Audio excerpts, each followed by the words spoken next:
with Curtis Ellis, Senior Policy Advisor with America First Policies. Curtis, great to have you. It's great to be here. You know who has a flip phone? Who? Captain Kirk. Captain Kirk has a flip phone. A flip phone? Denny Black has a flip phone. Beam me up. Denny's Denny. got a flip Beam me phone. up. We're bringing Denny to CPAC, Curtis. Oh, you are? I gotta stop laughing. We're bringing him to CPAC. I got him as my engineer for my radio show, so he's coming to CPAC. And I said, you can stay there at the Gaylord Hotel right there. He said, no, I'm staying at the somewhere on. He told me where it was. I got this great deal. I'm like, well, wherever it is, Den, remember, you know what? You're going to have to take a baseball bat up there, battle the cockroaches wherever you're staying. He's staying like Motel 6. Motel 6 on Lincoln Highway or Jefferson Davis Highway. Jefferson Davis Highway. Good luck with that. Yeah. Bring a can of industrial grade Raid. And you might want that at CPAC too. That can come in handy. There's a few cockroaches going to be running around there. Get some of the GOP establishment cockroaches. Spray them too. He'll be all set for that. The Never Trumpers. You hit them with Raid. Now, you're going to CPAC, right? Yeah. Oh, yeah. You bet. Wouldn't miss that freak show. I mean, that wonderful show. You bet.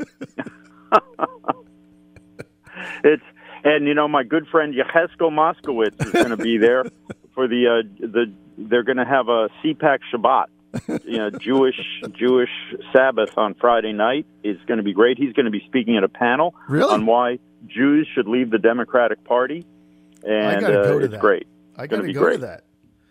All right. Well, we'll have to have you on my show. Just come by the booth. Of course, if you want to come there and hang with us at 6 a.m., you can do that. I'll bring my industrial grade espresso. I know the toughest thing about getting in there at 5 is that the coffee situation is bleak, and so you kind of have to bring your own. Yeah, it's an ongoing issue that the early show hosts have complained about, because they don't really come out with it until 8, and so it's a tough gosh. thing. But I'm going to figure it out this time. I'm going to get a thermos. How many years have they been doing CPAC? You'd think they would have figured it out by now. I know. Right? Well, I mean, it's not like this is their first time at the rodeo. I know they know these people are going to be there doing broadcasting from 5 in the morning on, and they don't bring the coffee out till 8. It's just wrong. You think it's almost sabotage. It must be the liberal coffee caterers that are doing this on purpose. Try to kneecap the conservative opposition. It is sabotagey.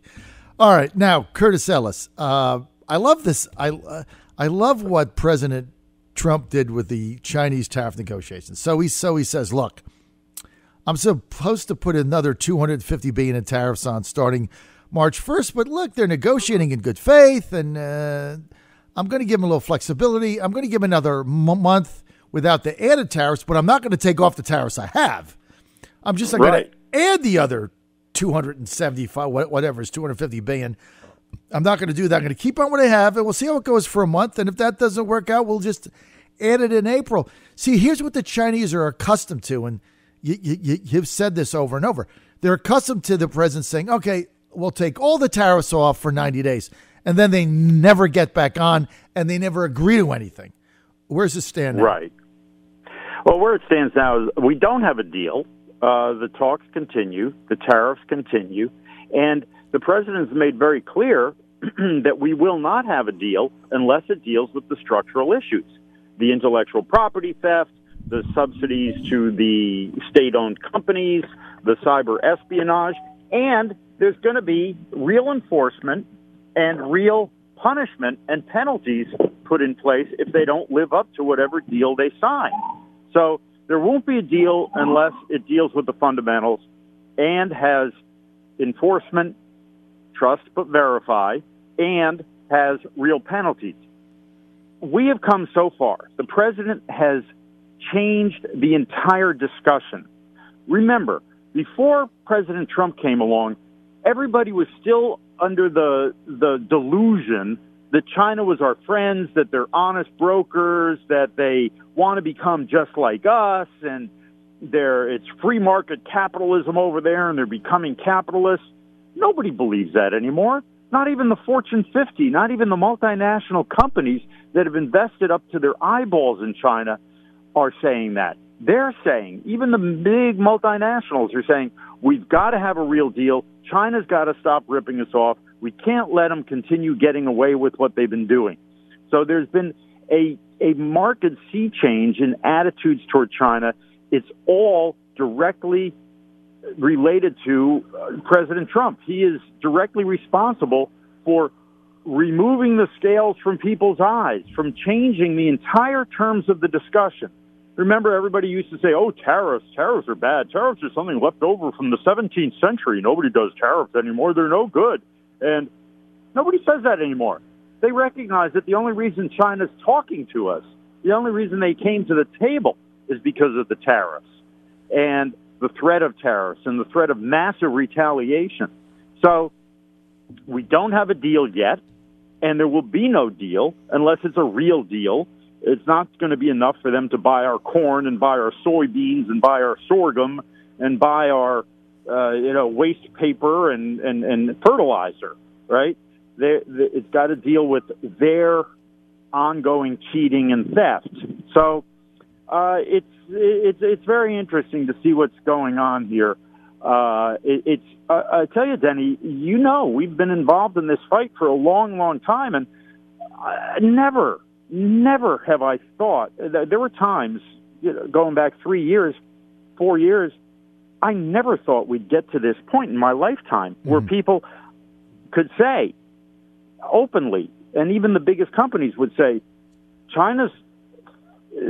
they're thieves, they're stealing, they're bad guys, they're not out for our good, and this so-called free trade has been a sham. It's amazing the progress we've made. Still have a ways to go, but the progress we've made, let's not lose sight of that. Well, it's all the president. And I love the way he positions this. He's like, yeah, if we can get this worked out, we're going to have President Xi is going to come to Mar-a-Lago and we're going to play golf. Well, he doesn't play golf, but, if he did play golf, we do that. And we're going to have a nice meal. We're going to have a lot of fun. Great guy, great relationship. Right. Great. I love him. We got a great relationship going. Mr. President, are you going to take the tariffs off? No, I'm not going to do that. I mean, it's such good, the way he positions it. He's a great guy, but no, we're not going to take the tariffs off. And he has a month, and we can't get it worked out. We'll put the other $250 billion up, but he's a great guy. Look, President Trump, before he was president, he was a real estate guy, a builder in New York. He has dealt with some of the biggest sharks in the world, and he knows that he can't trust the Chinese. Doesn't matter what he's. Oh yeah, Xi and I, great friends, wonderful guy, love him. Oh, the best person in the world. You really ought to try his spare ribs. They're fantastic. I mean, it's just incredible. He says that, but he knows it. If he shakes hands with this guy, he better count his fingers afterwards. Right. He is under no illusion. I mean, this is pure Trump, and it's great. So. Yeah, we're going to have a beautiful signing ceremony, and, wait till you see the drapes we put up just for this signing ceremony. It's going to be terrific. Oh, the best you've ever seen. You won't believe it. It's rope-a-dope. But in the meantime, he's not taking the tariffs off. He's not taking the tariffs off. Bob Lighthizer is the toughest trade negotiator we have ever had, the best guy for the job. The president spent 5 minutes last night praising Bob Lighthizer. Mm-hmm.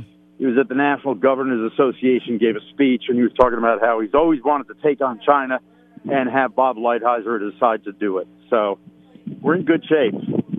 Now, where are you? Are you in New York or at Washington?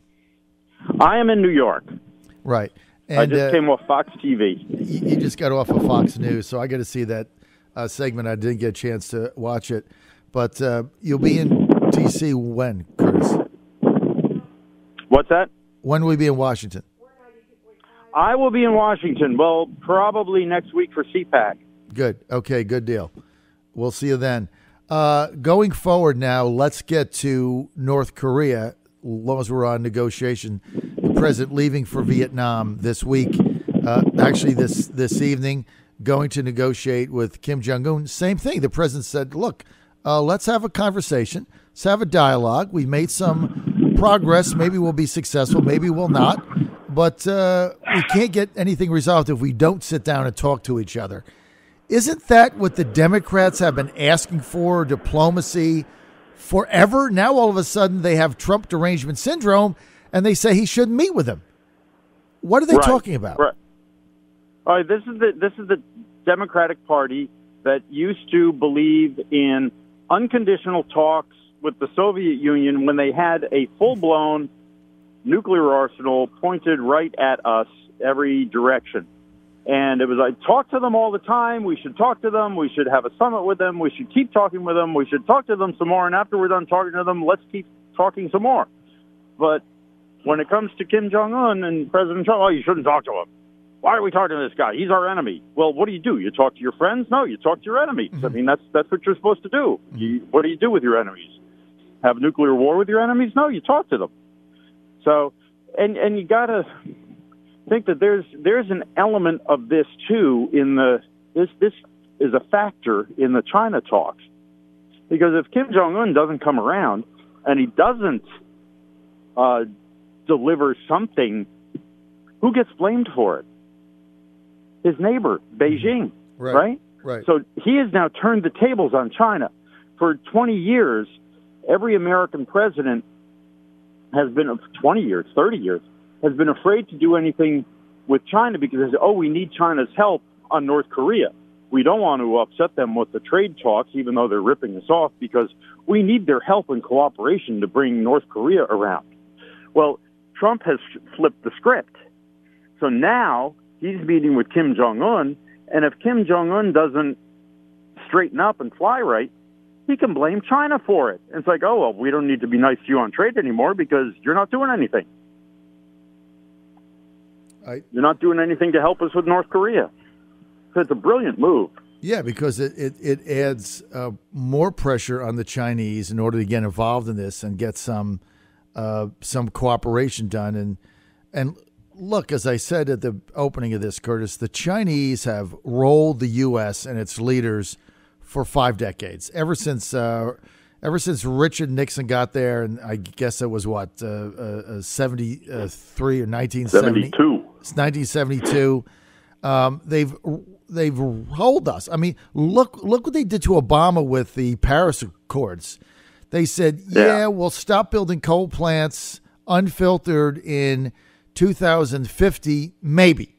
But we'll certainly take a look at it. We'll think about it. We'll start thinking about it in 2050. And Obama came back and he said, "Victory is ours." I mean, this is what they do, right? So they always say they're gonna. It's like the another meeting they had 18 months ago when Steve Mnuchin got involved and said, we've reached a deal. There was no deal, right? All they said was, we're going to think about it. So we have a deal. They have nothing. They've gotten away with that until Trump. Yep. Yeah, that's right. So North Korea, we'll see what happens there. He has flipped the script. So now North Korea is applying pressure on China, or it's seen as a pressure point for China for him to say, you haven't delivered.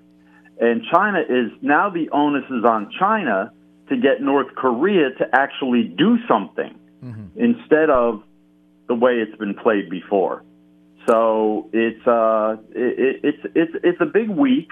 It's a very big week. And remember that we don't have a deal yet with China, and we don't have a deal yet with North Korea, but the dynamic is 180 degrees opposite of what it was under Obama and Clinton and W and HW and everybody else, every other president.